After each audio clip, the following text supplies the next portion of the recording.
The rain had come down in sheets that evening, drenching the city streets in a melancholy gray. Cars rushed by in the distance, indifferent to the lone figure walking slowly under the flickering street lamps. Fatima clutched her lone suitcase as she walked down the desolate street, her abaya and hijab clinging to her soaked form. Her eyes stung from unshed tears, her heart felt heavy, broken beyond repair. She was walking away from the only home she had known for the past 5 years. A home that wasn't hers, but one where she had tried to belong. Her in-laws had not only humiliated her but thrown her out, and her husband, the man who had once promised to protect her, had divorced her without a reason. The streets echoed with the whispers of her heartbreak, and as the rain fell harder, it seemed like the heavens themselves were mourning her pain.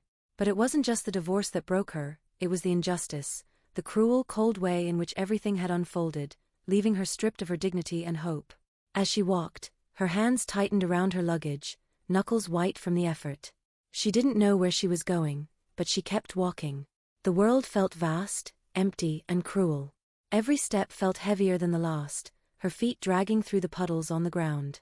Just as she turned the corner, she saw a hunched figure standing under the shadow of a large tree. The woman was old, bent, her dark clothes blending into the night. A long wooden stick supported her frail body, but it wasn't her appearance that caught Fatima's attention.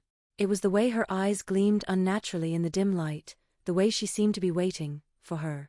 "Poor girl," the old woman croaked, her voice like gravel grinding against stone. "You've been done wrong, haven't you?" Fatima slowed her steps, wary of the stranger but too exhausted to keep walking. She stopped a few feet away, her heart still aching. "What do you want?" she asked softly, her voice barely a whisper. The old woman smiled, a smile that didn't reach her eyes. "I've seen many like you, dear. Wronged, abandoned, cast out like you don't matter. But I can help you, you know." She tapped her stick on the wet ground, her eyes gleaming with an unsettling brightness. Fatima blinked, confused. "Help me? How?" The old woman took a step closer, her crooked back straightening slightly. "I can give you power," she said, her voice lowering into a conspiratorial whisper. "Power to make them all pay. Your husband, his family, every single one who hurt you. You can make them suffer.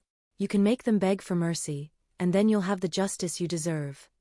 Fatima's breath hitched in her throat, and for a brief moment, she imagined it. She imagined her in-laws on their knees, apologizing. Her husband, regretful, pleading for forgiveness.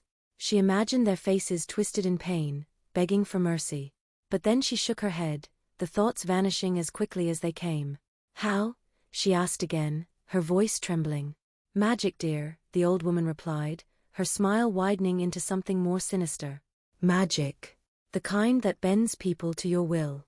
The kind that can make them feel every bit of pain they caused you, tenfold. It's what they deserve, isn't it? After all they've done to you." Her words dripped with poison, tempting Fatima to fall into their snare. Her heart raced. The injustice she had faced, the humiliation, the heartache, all of it surged through her like a tidal wave. She could feel her anger rising, bubbling beneath the surface. She had been wronged, so wronged. But then deep within her, she felt something else stirring. Something quieter, yet infinitely more powerful. Her iman, her faith. It whispered to her, reminding her of who she was, of the values she held dear, of the one she had placed her trust in.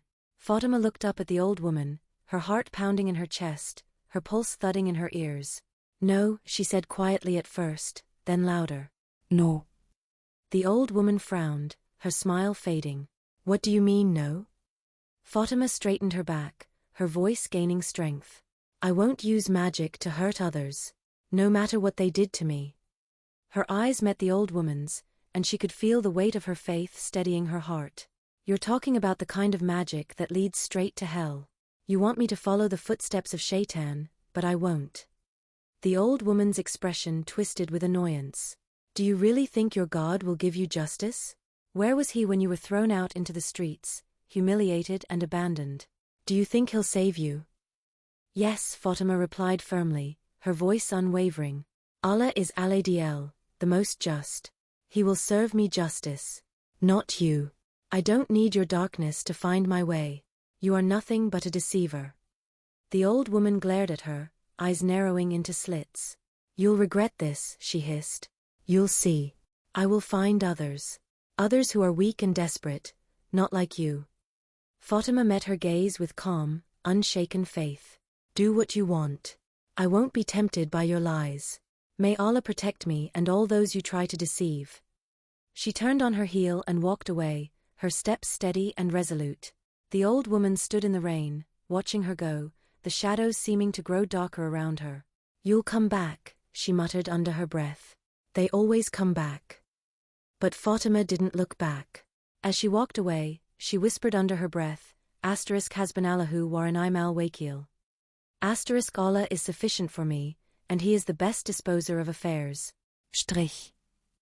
As the rain continued to pour, the old woman's eyes searched the streets once again.